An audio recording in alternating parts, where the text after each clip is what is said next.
Dokáže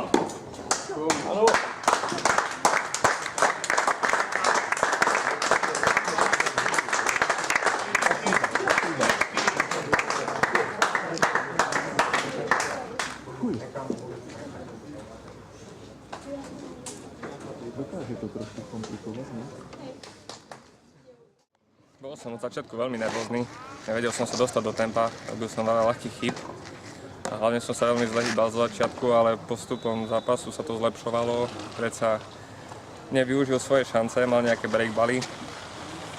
Tam sme sa dostali do tiebreaku, prišli nové lopty, to mi veľmi pomohlo, sa zrýchlila hra, ja som išiel do kurtu a perfektne som uhral ten tiebreak. Potom zase s tými viac menej novými loptami sa mi darilo, bol som stále agresívny v kurte, už som začal aj lepšie hýbať. Mal som 4-1, potom som mal 1-2 zlé gemy, okamžite mám breakol z prvého breakballu.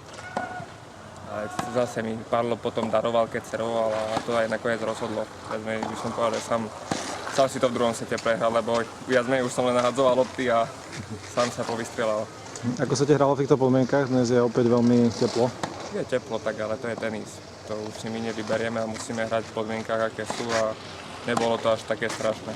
Mali ste s trénerom Martincom nejakú konkrétnu taktiku v zápase? Aké Krčiny ho nejak hru ste mali naštudovanú? Bola, určite. Aj ho poznáme, predsa trénuje v Bratislave. Mali sme nejaké tréningy, včera sme pozreli trošku zápas, takže vedeli sme, do čoho ideme. Taktiku sme si povedali a myslím, že zväčša som to dodržal a to celkom aj fungovalo. Ako zregeneruješ do zajtra? Nejaký stretching, bicykel. Čím viac času, tým lepšie, tak uvidíme. A duplom záleží, aké bude aj zajtra počasie, tak uvidíme, jak sa bude hrať. Zajtra čaká francúzsky 19-ročný hráč. Poznáš ho nejako bližšie? Bol minulý týždeň vo finále, z kvalifikácie sa dostal v Rakúsku. Teraz je opäť vo finále, vyzerá, že má veľmi dobrú formu. Ako nepoznám ho pred turnajov, ale hrali sme proti nemu štvoru v prvom kole, kde sme aj prehrali s Martinom Blaškom, takže aspoň trošku viem, do čoho idem, predsa videl som ho trošku hrať, aj na tréningu som ho už videl, takže približne viem, čo to je za hráč a uvidíme. To je zase mladý hráč, neviem čo stratiť, ale mal by som potvrdiť, že som doma a uvidíme, jak to pôjde.